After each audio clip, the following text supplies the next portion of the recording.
what you see here is a combination of really the best design and the best engineering. So I'm going to talk a little bit about some of the engineering. I'll start with the 200 series. And this is really a rebirth story. This is a transformation story. These cars sprung from competent but really unspectacular predecessors that were not accepted by the marketplace. And 2 years ago, the cars were scheduled to be discontinued. The plant was going to be closed. The people were all going to have to go find other jobs. And our company decided that we wanted to do something about that. We did not want that to be the outcome.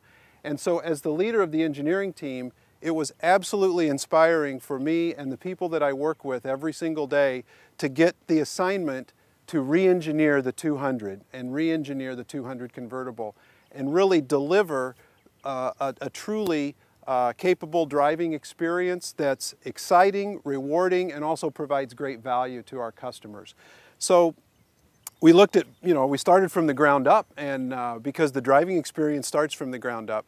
And so we looked at the chassis and the suspension, the steering systems, the braking systems, and really the first thing we noticed was the tires. We really needed to have premium tires on these cars, and so we do. We have tires that are better for stopping, that are better for cornering, and also better for fuel economy, all at the same time, and we were able to do that with some of our supplier partners in the tire industry.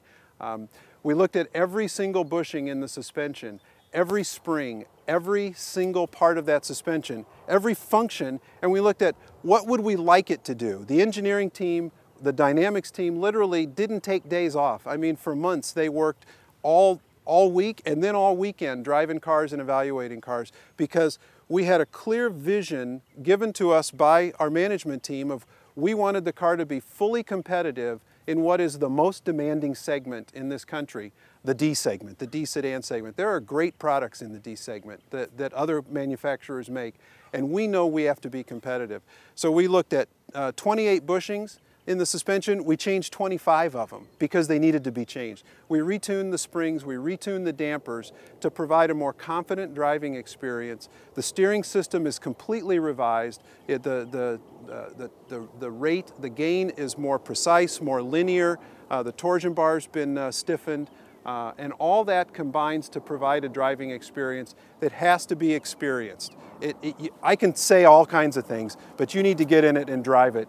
And honestly, in the 200 sedan and convertible, we win people over when they get in it and drive it. That's when people say, yeah, these guys really do know how to do a great American sedan. And that's what we've done, and a great American convertible. Kind of the heart of the story, though, is we listen to people like yourself who were writing about our products. We listened to our customers who were driving our products and telling us what they thought and what they liked and disliked.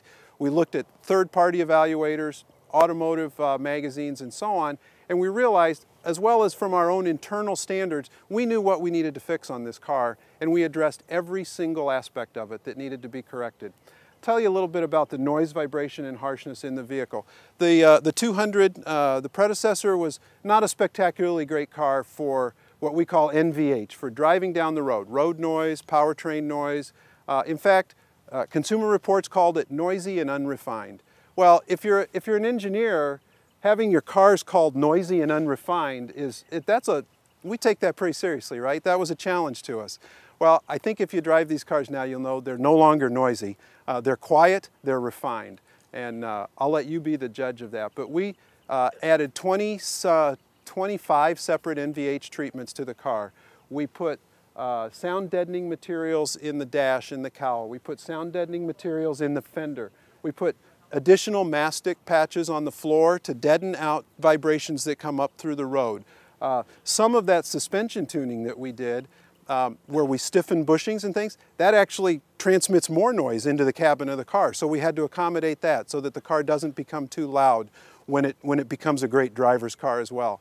We also added an acoustic windshield to the car, something typically seen on sedans costing thousands of dollars more. And we added acoustic side glass as well to the side windows of the car. So all that contributes to great wind noise, great road noise, and great powertrain isolation. You know, you want to hear a certain note from the powertrain. Well, we've got the new Pentastar 3.6 liter V6 in the 200. It comes with a 6-speed transmission. It is a world-class V6. In the sedan, it provides best-in-class power at 283 horsepower, 260 pound-feet of torque, and that's common across the front drive applications of the Chrysler lineup. So the minivan has that as well. And the 300 has it in a rear drive configuration. It has even more power. But that engine provides best-in-class V6 power, and it provides 29 miles per gallon highway. So it's really a tremendous combination of power and fuel economy in the V6 package. You'll get a chance later to walk around and look at the beautiful interior of the car. I encourage you to do that. In a couple of minutes, when we're all done, I'll demonstrate the hardtop. This is a hardtop car. It also comes as a soft top. Both are fully automatic. You can open them or close them in 30 seconds or less. Very easy to do. It's really a sweet car. So now I'm going to step over for a second because I had another team that worked on this baby. And when you're in charge of engineering on the minivan at Chrysler, right, you know, it's a pretty serious assignment because for 27 years, the minivans, for a large extent, have kind of defined the company to a lot of our customers. It's the product that many people drive at different stages of their life. You drive it sometimes as young parents with multiple kids, and then we have another group of customers that drive it later in life, that love it for its easy egress and easy entry and exit of the car, the ability to carry cargo, the ability to have a great commanding view of the road. So this is a vehicle that really has to appeal to a broad range of people, right? But at the same time, we listened to those customers and they were telling us about our previous model, which, oh, by the way, was the top-selling minivan last year, the previous version of the Chrysler Town & Country. But they were still telling us that what they wanted was a little more driving excitement. They wanted it to drive a little less like a minivan and a little more like a sedan. So we worked on that. The powertrain is new as well. We worked on the noise and the vibration and the isolation of the noise from the occupant. We added features to the vehicle. You know, the minivan, we've sold 13 million of them in 27 years. We've got a lot of customers out there. They provide that feedback to us. Sometimes when we ask, and oftentimes even when we don't ask, they provide that feedback. We've also got a building full of employees back in Detroit, many of whom drive these products as well. So there's no shortage of input.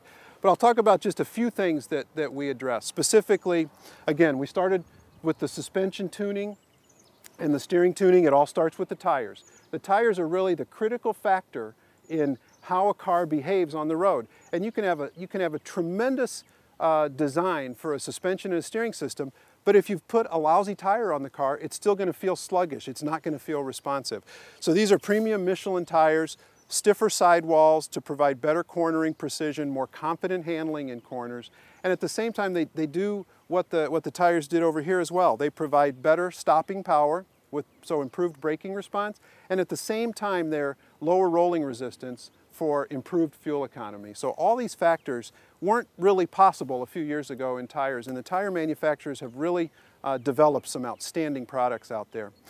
So we start with that, and then once you get the tire set, then you can tune the rest of the vehicle to maximize the capability of that starting point.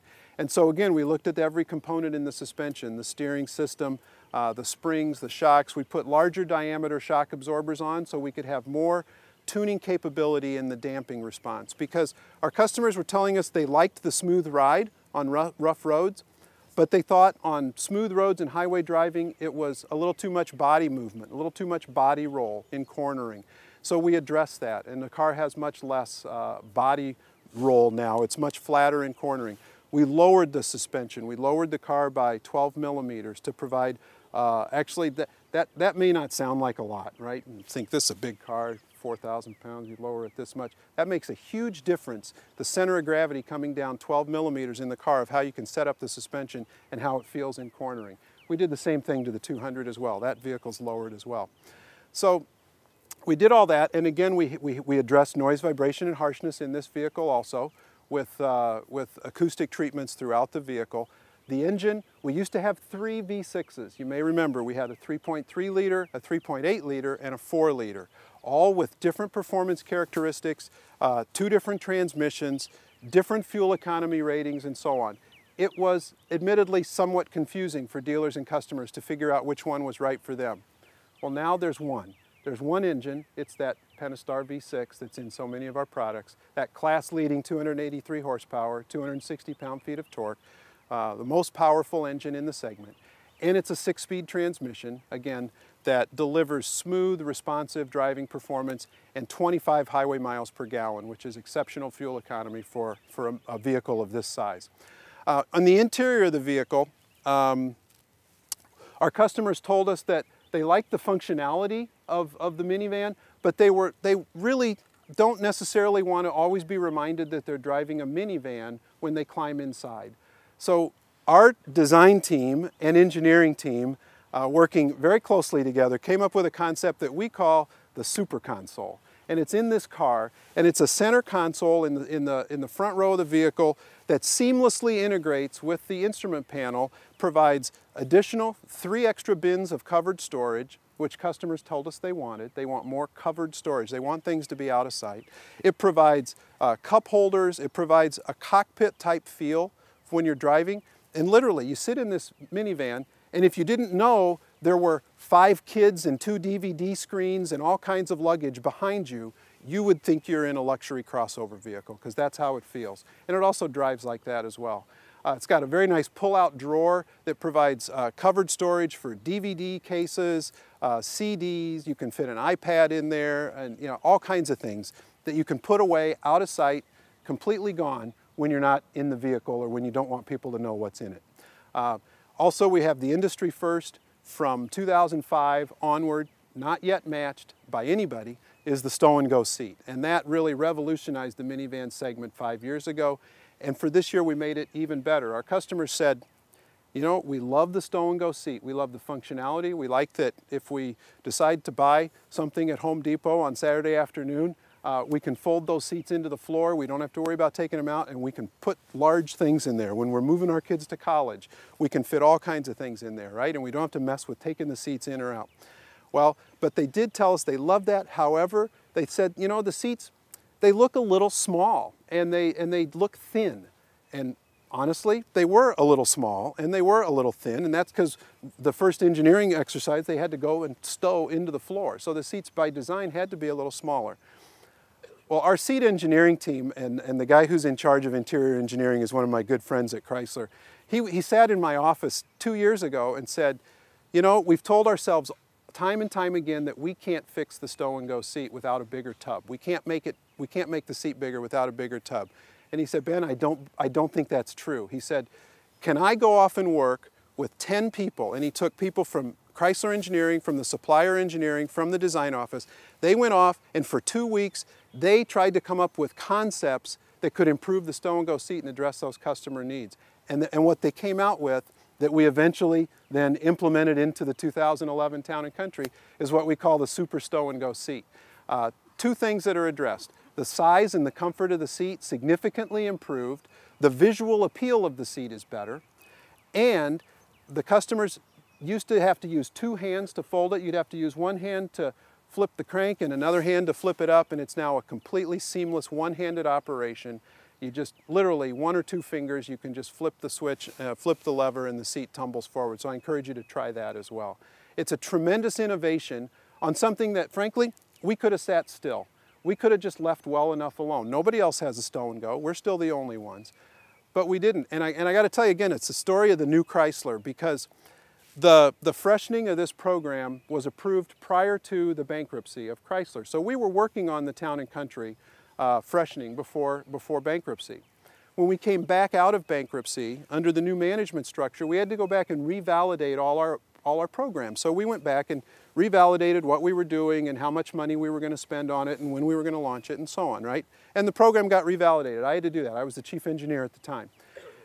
And then this Super Stow and Go concept comes along about a month later.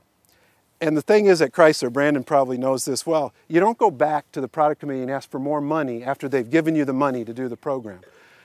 We had a lot of anxiety about that, but we did. We went back and we said, well, there's just one more thing. We really think we should do this, and we really think it's the right thing to do. And God bless our management team. They gave us the money to do it, and so it's in the car today, and it's in our customers. And that in a nutshell, is why it is so much fun to work in engineering at Chrysler right now.